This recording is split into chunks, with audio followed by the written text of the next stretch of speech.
তো ক্রিকেট প্রেমীরা আজকে আমরা কিন্তু এই ভিডিওতে নিয়ে চলে এসেছি বর্তমানে ক্রিকেট জগতে কিছু এমন ইম্পর্টেন্ট কিছু নিউজ ঘুরছে যেগুলো কিন্তু আপনাদের অবশ্যই জানা দরকার। আমরা প্রত্যেকটা নিউজের মধ্যে কভার করে দেবো বর্তমানে সবথেকে লেটেস্ট নিউজ যেগুলো রয়েছে। তার মধ্যে সবার প্রধান নিউজ রয়েছে পাকিস্তান আর বাংলাদেশের যে মই কারাকারি হয়েছে সেটা নিয়ে রয়েছে, যে পাকিস্তান এরপরে আইসিসি পাকিস্তানকে কী শাস্তি দিতে পারে এটা রয়েছে। প্লাস হচ্ছে তিলক বর্মার বর্তমানে ভবিষ্যতে কি হতে চলেছে, তিলক বর্মা আদৌ ওয়ার্ল্ড কাপ খেলতে পারবে কিনা এই ভিডিওর মধ্যে আমরা এটা আলোচনা করব, পুরো আপডেট দিয়ে দেবো আপনাদের। প্লাস রোহিত শর্মাকে এখন থেকে আমাদের ডক্টর রোহিত শর্মা বলতে হবে, কেন বলতে হবে। প্লাস এটাও আছে রোহিত শর্মাকে নিয়ে আরও একটা আপডেট আছে, যেটা কিন্তু সেন্ট্রাল গভর্নমেন্ট থেকে রোহিত শর্মাকে দেওয়া হচ্ছে। এর আগে যা পাওয়ার কথা 10 বছর আগে আরও, কিন্তু এখন পাচ্ছে, কারণ বিরাট কোহলি সচিন এরা অলরেডি পেয়ে বসে আছে যেটা। তো আমরা ভিডিওর মধ্যে এটাই আলোচনা করছি। আরও কিছু নিউজ আছে, আমরা র্যাপিডভাবে বলে দেবো, একদম র্যাপিড ফায়ার করে।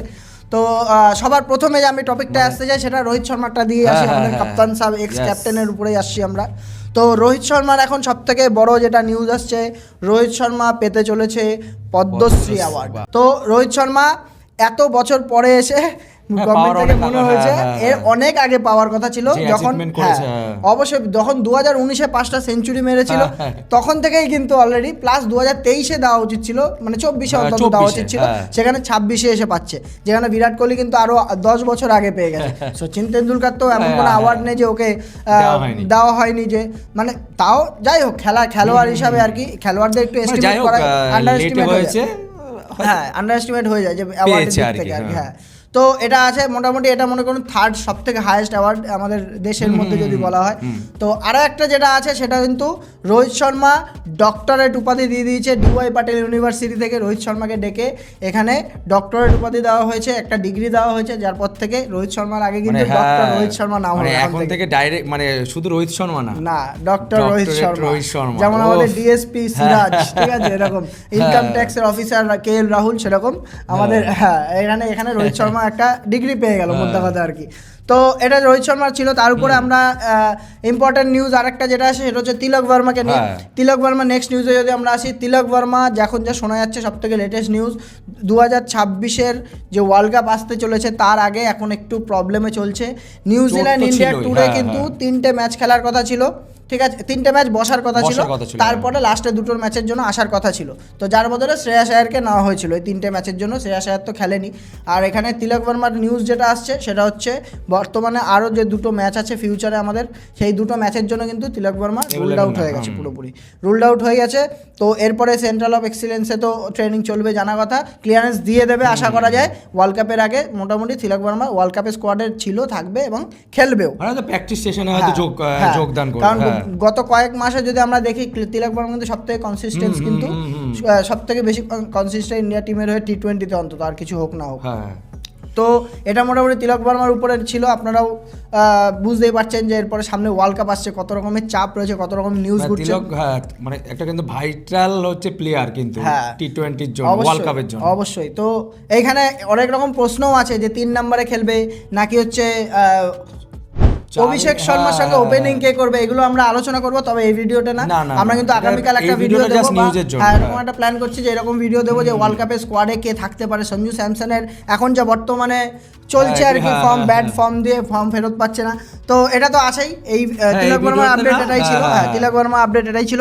তো এরপরে আমরা মেন আপডেটার উপরে যদি আমরা আসি সেটা হচ্ছে বাংলাদেশ আর পাকিস্তান, মানে দাদা ভাই না, ঠিক আছে, নিজেকে যেটা মনে করছে আমি সেটাই বলছি, ঠিক আছে। তো এখানে আপডেট যা আসছে, বাংলাদেশ তো ছেড়ে দিয়েছে, আমরা এটা কভার করতে পারিনি, আগে থেকে ক্ষমা চেয়ে নিচ্ছি, একটু পার্সোনাল রিজন ছিল, 2-3-4 দিন আমরা কভার করতে পারিনি। তো তার আগে আমরা এটাই বলে দিই যে বাংলাদেশ তুলে নিয়েছে T20 ওয়ার্ল্ড কাপ থেকে, নাম তুলে নিয়েছে সবার প্রথম, না তুলে নিয়েছে, যাই হোক। আর কি বলেছে বলতো, বলেছে আইসিসি, মানে কত বড় বোর্ড হয়ে গেছে দেখ, বলছে আইসিসি আমাদের কনভিন্স করতে পারিনি, আমাদের কনভিন্স করতে পারিনি যাতে আমরা খেলি। তো খেলার কে বলে খেলিস না, স্কটল্যান্ড ঢুকে গেছে তার বদলে, ঠিক আছে। তো এখানে আবার সব থেকে ফানি যে ব্যাপারটা সেটা হচ্ছে পাকিস্তান পিছন দিয়ে দিল কাঠি। পাকিস্তান প্রথমে সাপোর্ট করেছিল, ওর জন্যই তো এত কিছু, প্রথমে সাপোর্ট করলো, মানে মই দিয়েছে মোদ্দা কথা। তো মই দিয়েছে পাকিস্তান যে তোরা কর, আমরাও আছি, তোদের পিছনে আছি আমরা, ঠিক আছে। তারপরে যদি এরকম করে তোদের সঙ্গে আমরাও দেখে নেবো এরকম। তো এখন যে সব থেকে বড় ব্যাপারটা, কাঠি তো দিয়েছেই, সরিয়ে নিয়েছেই। হ্যাঁ। পাকিস্তান এখন অবধি ক্লিয়ারেন্স দেয়নি, কোনো ক্লিয়ারিটি দেয়নি যে আমরা খেলবো কি খেলবো না। কিন্তু সব থেকে মজার বিষয় যেটা, টিম অ্যানাউন্স করে দিয়েছে।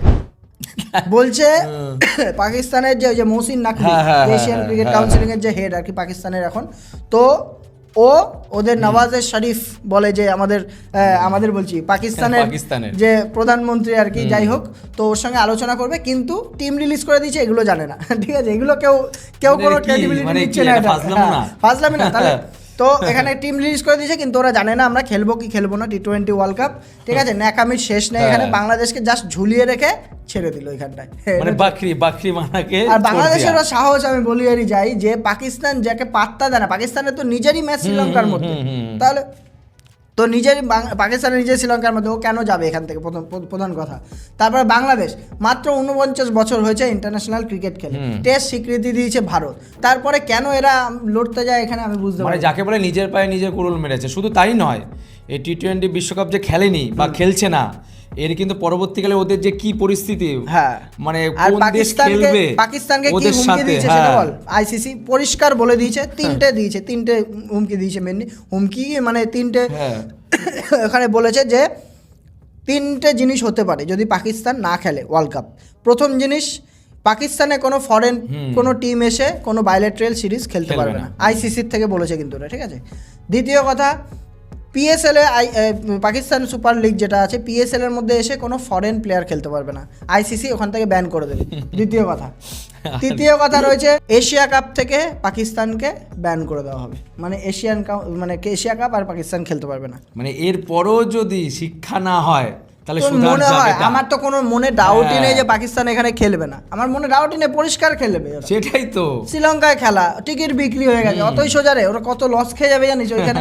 ওদের এমনি আটা কেনার পয়সা থাকে না পাকিস্তানে, তারপর যদি আবার এরকম একটা বড় ইকোনমি এটা পাকিস্তানে বর্তমানে ইনকাম হয় এখান থেকে, তাহলে এখান থেকে যদি তুলে নেয়। পাকিস্তানের টিম দিয়েছে, বাবর আজম আবার টিমের মধ্যে চলে এসছে, হারিস রফ আর মোহাম্মদ রিজওয়ান বাদ চলে গেছে। কি জন্য এসছে বাবার, আমি সেটাই বুঝতে পারলাম না ভাই। বিগ ব্যাশে যা পরিস্থিতি ওর, বিগ ব্যাশ ভাই তুই চলে আয়, না তুই চলে আয়, তারপরে কি তোকে লাগবে না, তুই চলে আয়।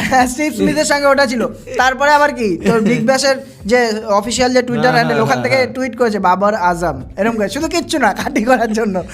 ভাই রিজওয়ানকে খেলতে দিচ্ছে না, তো দিল বাবর আজমকে শর্ট রান নিতে দিচ্ছে না, তাহলে এর থেকে অপমান কি হতে পারে। তারপরে আবার টিমের মধ্যে নিয়েছে ওকে। যাই হোক, আবার সে কি তো কোন মগা জানি, ক্যাপ্টেন সালমান আলী আগা। 15 তারিখ দেখা হচ্ছে ভাই, 15 তারিখ দেখা হচ্ছে। মানে এখন বর্তমানে ইন্ডিয়ান টিম যেই পজিশনে রয়েছে, যেই রকম স্ট্রং টিম এসে দাঁড়িয়েছে, এমন বলবো না যে ভালো একটা টিম না, এমন একটা টিম সামনের বোলাররা বল করতে আসলে ভয় পাবে। ভারতের টিম এখন এখানে এসে দাঁড়িয়েছে, 15 তারিখ আসলে দেখবো যে কোন দিকে ধার দিয়ে মতে পাকিস্তান, এইদিকে না পিছন দিকে, ঠিক আছে, এটাই দেখার বিষয় আছে। তো যাই হোক, এটা মোটামুটি আপডেট ছিল। আর একটা ছোট্ট আপডেট বলে দিচ্ছি, সেটা হচ্ছে রাজস্থান রয়্যালস হচ্ছে তোর 7টা ম্যাচ ইয়েতে খেলতে পারে, পুনে বা গৌহাটির মধ্যে খেলতে পারে। IPL এর আপডেট বলছি আর কি, পুনে বা গৌহাটি কিন্তু ওদের হোম গ্রাউন্ড হতে পারে 7টা ম্যাচের জন্য। তো 27 তারিখ অবধি টাইম দেওয়া হয়েছে, ওর মধ্যে কনফার্ম জানিয়ে দেওয়া হয়েছে। আর RCB তো চিহ্ন সেমি কনফার্ম হয়ে গেছে মোটামুটি। তো এখানে আপডেট এখানেই ছিল, এর বেশি আর আজকে টানছি না। আমরা কিন্তু আরো লেটেস্ট কিছু ভিডিও, কিছু আপডেট প্ল্যান করছি, আপনারা অবশ্যই জুড়ে থাকবেন। ভিডিও ভালো থাকলে লাইক করুন, ইউ নো দ্য ড্রিল। আজকের মতো এইটুকুই, ভালো থাকবেন, সুস্থ থাকবেন, বাই।